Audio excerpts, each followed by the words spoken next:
श्री भगवत ऋषि जी महाराज की जय।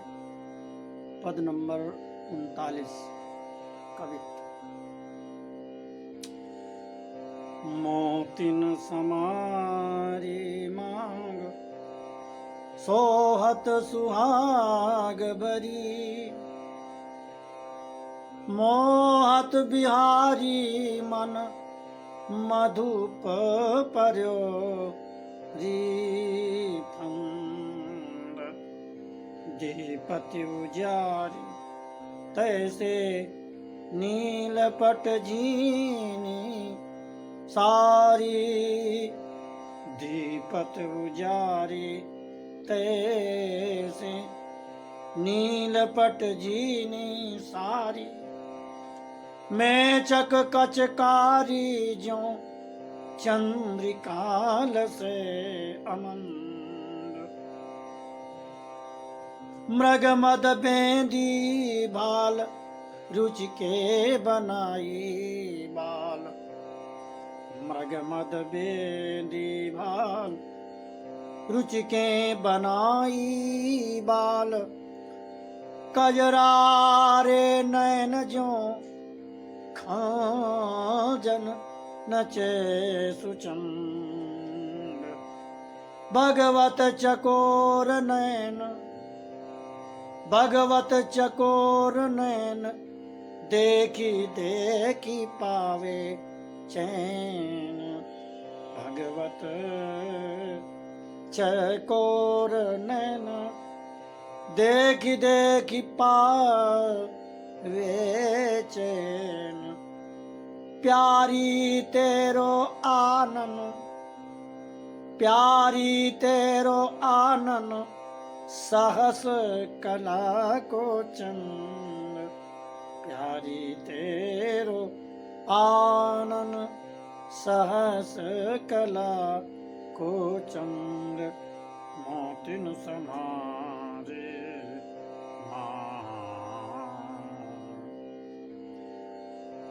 पूर्व के पदों में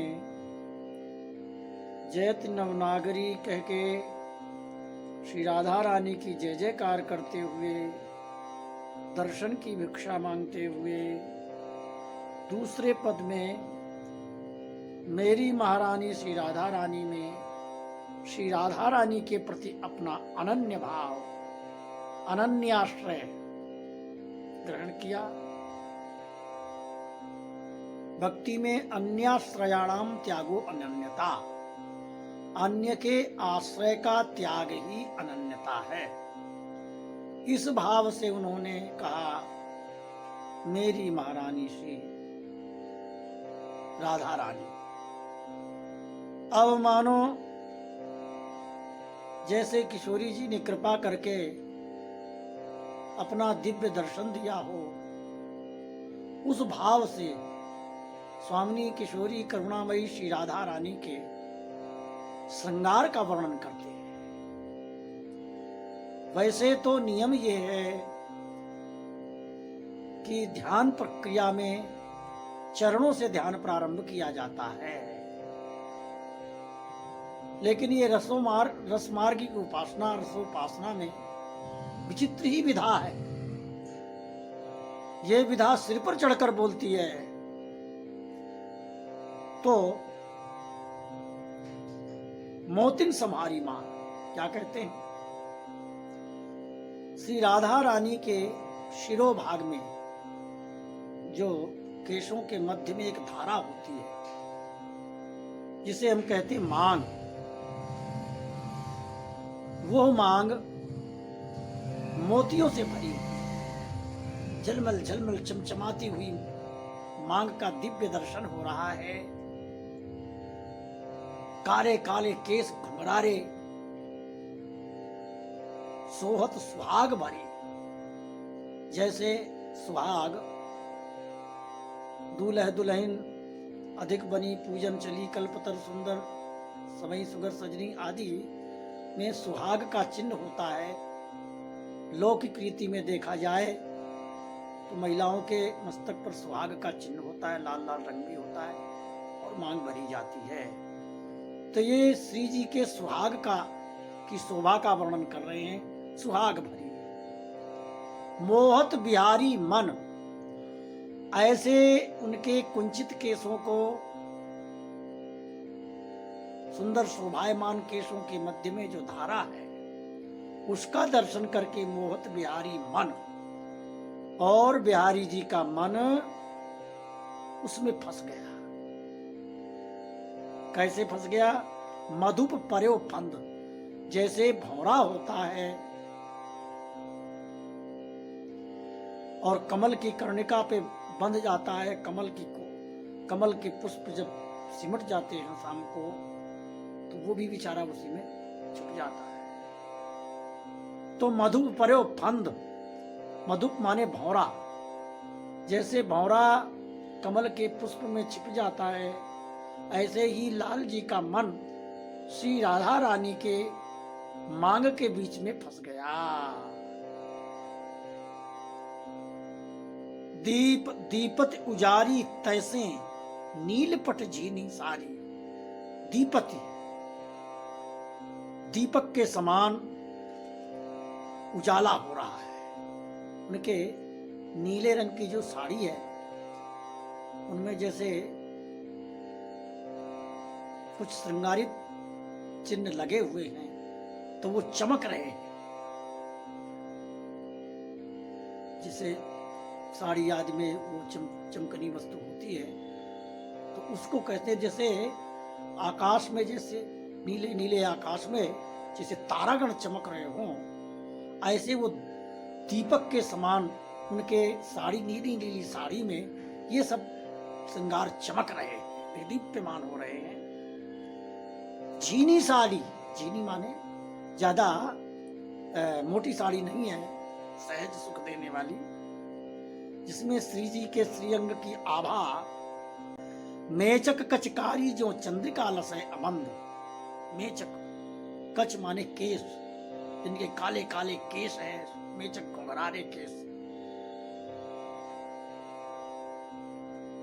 चंद्रिका लसय अबंध, जैसे मांग के मध्य में आदि तरफ जैसे चंद्रिका दिखाई दे रही है, जिनका मस्तक भाग है अर्ध चंद्रमा के समान शोभायमान है।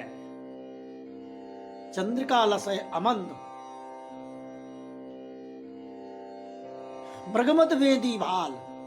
अब मस्तक की शोभा का वर्णन कर रहे हैं। श्याम रंगी बिंदी, मृगमद कहते कस्तूरी, कस्तूरी को मृगमद कहा है, कस्तूरी से घिसा हुआ। जब किसी हिरण के नाभि में कस्तूरी प्रकट हो जाती है, बहुत जोर की सुगंधी प्रकट होती है, वो बेचारा चारों तरफ घूमता रहता है सुगंधी के चक्कर में, लेकिन उसको ये पता नहीं है कि सुगंधी हमारी नाभि से प्रकट हो रही है। तो मृग मद, वो उसी मद में मस्त रहता है, सुगंधी में, इसलिए उसका नाम मृगमद है। वो मृगमद जो कस्तूरी है, उसके द्वारा बेंदी का चिन्ह लगा है। भाल रुचि के बनाई बाल, और ऐसे शिरोभाग में, मस्तक में, भौं और केशों के बीच में श्री किशोरी जी की सखियों ने, बाल माने सखियां, सखियों ने बड़े सुंदर श्रृंगार किया है। कजरारे नयन जो खंजन नचे स्वच्छंद, जैसे स्वच्छंद रूप से खंजन, ये क्वार के महीने में ज्यादातर खंजन पक्षी अधिक दिखाई देता है पूर्व में। उस खंजन की उपमा किससे दी गई है? खंजन के नेत्र बहुत नुकीले होते हैं, बड़े सुंदर होते हैं। श्री जी के नेत्रों की उपमा खंजन से, मीन से, मृग के नेत्रों से, मृगनयनी, खंजन के नेत्रों वाली, स्वच्छंद रूप से, जैसे स्वतंत्र रूप से वो खंजन घूमता है, चारों पर चमकता है, चलती है खंजन पक्षी।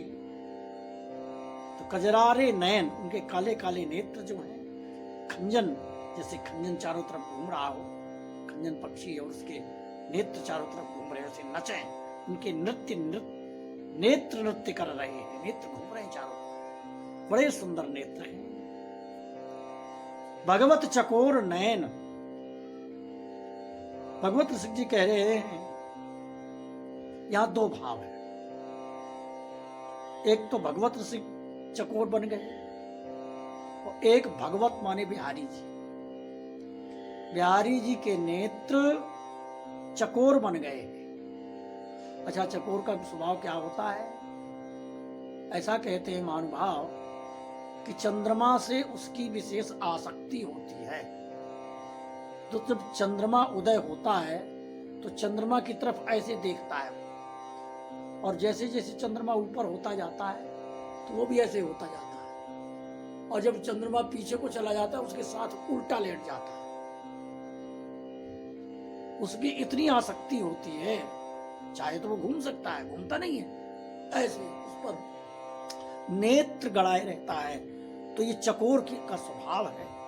अलग अलग सृष्टि है भगवान की। भगवत चकोर नयन, श्री लाल जी के नेत्र श्री जी के मुख चंद्र को देख करके चैन पा रहे हैं। पावे चैन माने आनंद, शांति मिल रही है जिन्हें।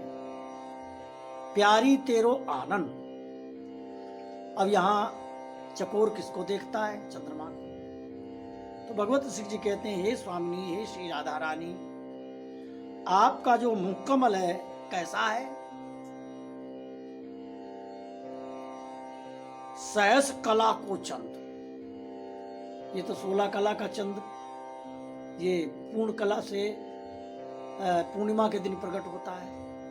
ऐसे हजारों कलाओं को लेकर के जैसे चंद्रमा प्रकट होता है, वो ऐसे आपके श्रीमुख चंद्रमा की भी उपमा फीकी पड़ जाती है आपके श्रीमुख का दर्शन करने से। लेकिन कुछ न कुछ तो उपमा दी जाती है। उपमा देने से बात समझ में आती है, हमारी कुछ कुछ ऐसा ही है। बाकी वास्तविक में उपमा सत्य नहीं होती। इनकी उपमा तो इन्हीं के से हो सकती है। प्यारी तेरो आनंद सहस कला को चंद।